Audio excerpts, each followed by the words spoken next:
নমস্কার বন্ধুরা, সকলকে আমার চ্যানেলে স্বাগত। আমরা মোটামুটি সকলেই জানি রাজ্যের সমস্ত ধরনের সরকারি কর্মচারী এবং সমস্ত ধরনের পেনশনারদের ডিএ সংক্রান্ত বিষয়টি এই মুহূর্তে সুপ্রিম কোর্টে বিচারাধীন অবস্থায় রয়েছে এবং সুপ্রিম কোর্টের তরফ থেকে লাস্ট যে হিয়ারিংটা হয়েছিল অর্থাৎ গত 16ই মে 2025 মহামান্য সুপ্রিম কোর্টের তরফ থেকে সেই হিয়ারিংয়ে রাজ্যের সমস্ত ধরনের সরকারি কর্মচারী এবং পেনশনারদেরকে পঞ্চম বেতন কমিশনের অন্তর্গত 25% ডিএনএস অ্যালাউন্সের এরিয়ার প্রদান করার জন্য একটি অন্তর্বর্তীকালে নির্দেশ দেওয়া হয়। এখন এই মুহূর্তে সুপ্রিম কোর্টে যে ডিএ কেসটি চলছে সেই ডিএ কেস নিয়ে একটি অত্যন্ত চাঞ্চল্যকর এবং অতি গুরুত্বপূর্ণ খবর এই মুহূর্তে সামনে এসেছে।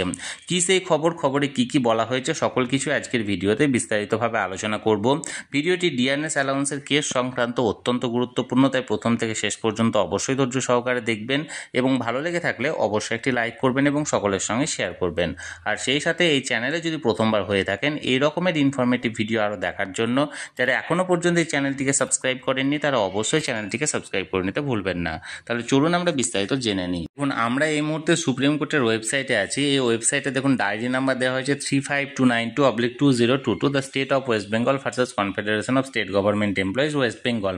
এখানে ডায়েরি নাম্বার দেওয়া হয়েছে দেখুন ফাইল অন 23 নভেম্বর 2022 এবং কেস নাম্বার এসএলপি অর্থাৎ স্পেশাল পিটিশন করা হয়েছিল সেটিও এখানে উল্লেখ করা হয়েছে। এবার present or last listed one last কবে হয়েছিল দেখুন 16/5/2025 অর্থাৎ 16ই মে 2025। এই দিনেই মহামান্য সুপ্রিম কোর্টের তরফ থেকে যে দুজন বিচারপতি ছিলেন অর্থাৎ honourable mister justice Sanjay Karol and honourable mister justice Sandeep Mehta, এই দুজন বিচারপতির তরফ থেকে একটি অন্তর্বর্তীকালীন নির্দেশ দেওয়া হয় যে পঞ্চম বেতন কমিশনের অন্তর্গত 25% ডিএনএস অ্যালাউন্সের এরিয়ার আগামী 6 সপ্তাহের মধ্যে প্রদান করতে হবে। এই কেসের অর্থাৎ বর্তমানে এই ডিএ কেসের যে স্ট্যাটাসটি আছে দেখুন, tentatively case may be listed on কবে 4/8/2025 অর্থাৎ আগামী 4 অগস্ট এই কেসটি পুনরায় উঠতে চলেছে। কিন্তু বর্তমানে যে খবরটি বেরিয়ে আসছে সেই খবরটি হলো দেখুন, এখানে পুনরায় আমি আর একটা পেজ আপনাদের সঙ্গে শেয়ার করছি। ওখানে ছিল ডায়েরি নাম্বার 35292, এখানে দেখুন ডায়েরি নাম্বার 35252/2025 অর্থাৎ 2025-এর এই ডায়েরি নাম্বারটি করা হয়েছে। কাদের তরফ থেকে করা হয়েছে দেখুন, confederation of state government employees West Bengal versus Manish Pant অর্থাৎ আমাদের যিনি সচিব আছেন ওনার বিরুদ্ধে এটা করা হয়েছে।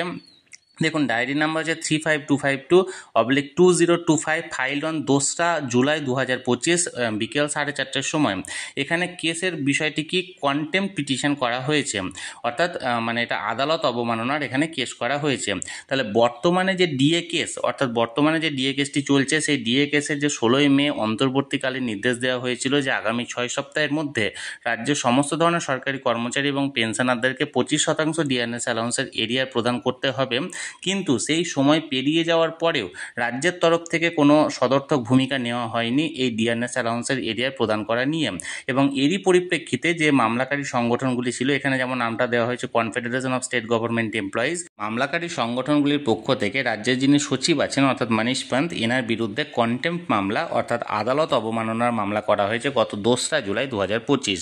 বন্ধুরা, সুপ্রিম কোর্টের ডিএ কেস সংক্রান্ত যে আপডেটগুলি এসেছিল সেই আপডেটগুলি আমি আপনাদের সঙ্গে সরাসরি শেয়ার করলাম। এই বিষয়ে যদি আপনাদের কোনো কিছু জানার থাকে বা প্রশ্ন থাকে অবশ্যই কমেন্ট করুন, আর ভিডিওটি ভালো লেগে থাকলে অবশ্যই একটি লাইক করুন এবং সকলের সঙ্গে শেয়ার করুন।